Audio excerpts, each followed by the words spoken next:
लंबे समय बाद आज कार्यक्रम में एक बेहद खास मेहमान मेरे साथ शामिल हो रहे हैं। सिट्रस एडवाइजर के फाउंडर संजय सिन्हा साहब, जो 3 दशकों से ज़्यादा का फंड मैनेजमेंट का अनुभव रखते हैं। पहले आप एल&टी म्यूचुअल फंड के सीईओ के तौर पर और एसबीआई म्यूचुअल फंड के सीआईओ के तौर पर अपनी सेवाएं दे चुके हैं, और आपने करियर की शुरुआत यूटीआई म्यूचुअल फंड जैसे दिग्गज म्यूचुअल फंड के साथ की और वहाँ पर 16 साल का लंबा अनुभव भी लिया है। IIM केलकटा से आपने पोस्ट ग्रेजुएशन किया है मैनेजमेंट में, और यूनिवर्सिटी ऑफ दिल्ली से आपने बैचलर्स की डिग्री आर्ट्स में और ऑनर्स इकोनॉमिक्स में किया है। संजय सिन्हा साहब, बहुत बहुत स्वागत है सर आपका। धन्यवाद हमें समय देने के लिए। बहुत लंबे समय बाद आपसे मुलाकात हो रही है। बताएं सर, बजट के बाद बाजार का डायरेक्शन कैसे देख रहे हैं आप? क्या सब कुछ हम डाइजेस्ट करके अब आगे बढ़ने को तैयार हैं? अनिल जी, सबसे पहले तो धन्यवाद थैंक यू अपने सर। प्रोग्राम में मुझको शामिल करने के लिए, थैंक और यू सर। आपके जैसे चैनल जिसको कि देश का कोना कोना देखता है उसमें अवसर प्रदान करने की। Thank you sir. रही जी, जी, रही बात बजट की, तो मेरे ख्याल से ऐसा था कि पिछले कुछ सप्ताह में जिस तरह का सेक्टोरल रैली हम देख रहे थे कि जो कॉन्सेंट्रेटेड था डिफेंस में, पावर में और रेलवेज में, उसको एक ठहराव मिला बजट से, क्योंकि शायद ये रैली इंडिकेट कर रहा था कि बजट जो प्रस्तुत किया जाएगा उसमें इंटरिम बजट से भी ज्यादा एलोकेशन इन सेक्टर्स को दिया जाएगा। लेकिन ऐसा कुछ हुआ नहीं, इसी के लिए उसमें एक शॉर्ट टर्म ठहराव मैं देख रहा हूं कि आ गया है। लेकिन इस बजट के कारण बाजार की गति में अगर कुछ रुकावट आनी थी, तो वो long term short term capital gains के बढ़ोतरी से आनी चाहिए थी। लेकिन जिस तरह से बाजार ने इसको अपने मोमेंटम में ले लिया है, उससे लग रहा है कि जिस तरह की रिटेल अंडर ओनरशिप इक्विटी में है और जो बाजार में आने को प्रेरित है, उस फैक्टर को सबसे बड़ा महत्व दे रहा है बाजार, और सस्ते में बाजार नए एंट्रेंट्स को प्रदान नहीं करना चाहता। तो मैं समझता हूं कि रैली अभी भी बरकरार रहेगी। अगर आप इसको आंकड़ों में ट्रांसलेट करना चाहें, तो मैं समझता हूं कि अगर FY25 की ईपीएस निफ्टी की देखी जाए, तो वो करीब 1150 रुपए की है, और FY26 की अगर ईपीएस देखी जाए तो वो 1290 की है। जिस तरह की लिक्विडिटी है और जिस तरह का अर्निंग्स मोमेंटम है, मेरे ख्याल से रैशनल पीक बाजार की जो है वो 22 time price earning multiple forward पे होनी चाहिए। यानी कि आज से 1 साल के बाद जून जुलाई के महीने में 28,500 पॉइंट निफ्टी जो है वो रैशनल पीक होना चाहिए। अब उसके बाद तो लिक्विडिटी और इवेंट्स का कंट्रीब्यूशन तो बाजार में रहता है, तो उसको आगे हमें अपने लेवल्स में ढालना पड़ेगा। तरीके से सर आपने बताया किस तरह से निफ्टी की अर्निंग्स को अगर आप 22 के मल्टीपल पर करें तो 28,500 के आसपास साल डेढ़ साल में निफ्टी वहां तक पहुंचने की जगह बनती है। यानी कि यहाँ से 25,000, 28,500, करीबन करीबन 3,500 पॉइंट की, यानी 15% की अपसाइड अभी भी साल भर में है सर, राइट? जी हाँ, जी हाँ, 12 से 15% की अपसाइड है। वंडरफुल। तो सर जाहिर सी बात है कि कुछ कम चलेंगे, कुछ ज़्यादा चलेंगे, अलग अलग सेक्टर्स भी होंगे, लेकिन उससे पहले एक कश्मकश और वो जो है ना दुविधा हमेशा रहती है। आप तो सीआईओ रहे हैं इतने सारे फंड्स के, बड़े बड़े फंड्स के, तो ये ऐसे समय में आप कैसे ये डिसाइड करते हैं कि कब लार्ज कैप्स ज़्यादा खरीदे जाए, कब मिड कैप स्मॉल कैप शेयरों पर फोकस ज़्यादा किया जाए? अभी क्या करना है? तो अनिल जी, मेरा सुझाव रहेगा कि हम मार्केट कैपिटलाइजेशन से ज्यादा मोटिवेटेड ना हो।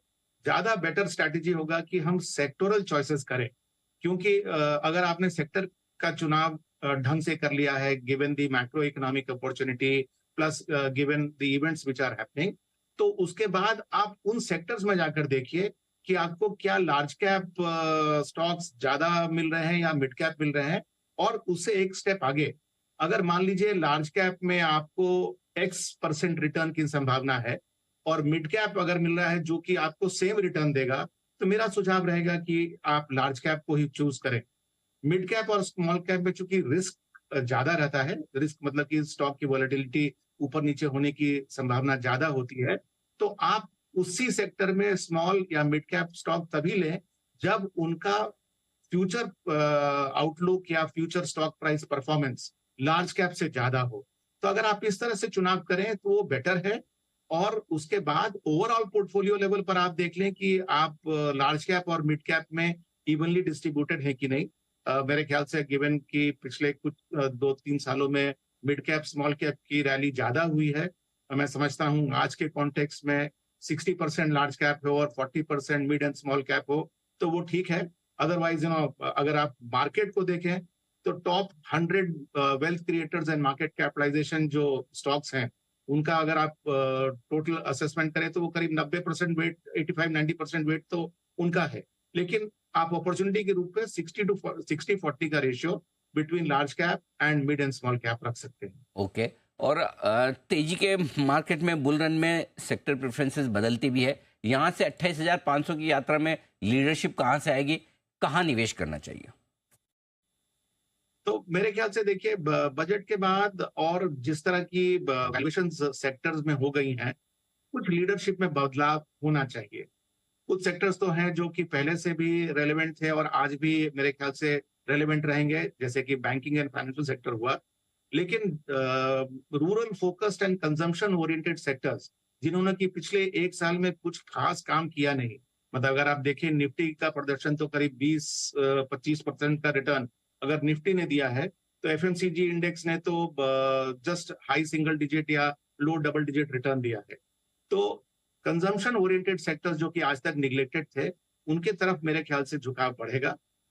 दूसरा मैं समझता हूं कि पावर सेक्टर, जहां पर कि सरकार की स्टेटेड नंबर है कि अगर इस समर में हमारी पीक पावर डिमांड 250 गीगावाट की है, तो हम एक्सपेक्ट कर रहे हैं कि 2030 में हमारी पीक पावर डिमांड 450 गीगावाट की होगी।